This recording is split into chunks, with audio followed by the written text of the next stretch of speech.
ಮಲ್ಲೇಶ್ವರದ KC general ಆಸ್ಪತ್ರೆ ಎದುರಿಗಿರುವ ವೈಯಾಲಿ ಕಾವಲ್ ಆಟದ ಮೈದಾನದಲ್ಲಿ ರಾಜಕೀಯ ಪ್ರೇರಿತ ಕಾರ್ಯಕ್ರಮ ನಡೆಸಲು ಅವಕಾಶ ಮಾಡಿಕೊಟ್ಟ ಸಹಾಯಕ ಚುನಾವಣಾಧಿಕಾರಿಯೂ ಆಗಿರುವ ಬಿಬಿಎಂಪಿಯ ಎಕ್ಸಿಕ್ಯೂಟಿವ್ ಇಂಜಿನಿಯರ್ ವಿರುದ್ಧ ಕ್ರಮ ಜರುಗಿಸುವಂತೆ ಬೆಂಗಳೂರು ಉತ್ತರ ಲೋಕಸಭಾ ಕ್ಷೇತ್ರದ ಕಾಂಗ್ರೆಸ್ ಅಭ್ಯರ್ಥಿ ಎಂವಿ ರಾಜೀವ್ ಗೌಡ ಒತ್ತಾಯಿಸಿದ್ದಾರೆ.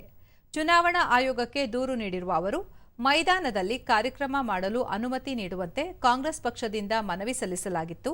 ರಾಜಕೀಯ ಉದ್ದೇಶಗಳಿಗೆ ಆಟದ ಮೈದಾನ ಬಳಕೆ ಮಾಡಿಕೊಳ್ಳಲು ಅವಕಾಶವಿಲ್ಲ ಎಂದು ಮನವಿಯನ್ನು ತಿರಸ್ಕರಿಸಲಾಗಿದೆ. ಆರ್ಎಸ್ಎಸ್ನ ವ್ಯಕ್ತಿಯೊಬ್ಬರು ಯುಗಾದಿ ಸಂದರ್ಭದಲ್ಲಿ ಕ್ರೀಡೆ ಹಾಗೂ ಸಾಂಸ್ಕೃತಿಕ ಕಾರ್ಯಕ್ರಮಗಳು ನಡೆಸುವುದಾಗಿ ಮನವಿ ಸಲ್ಲಿಸಿದ್ದಾರೆ. ಅದಕ್ಕೆ ಅನುಮತಿ ನೀಡಲಾಗಿದೆ.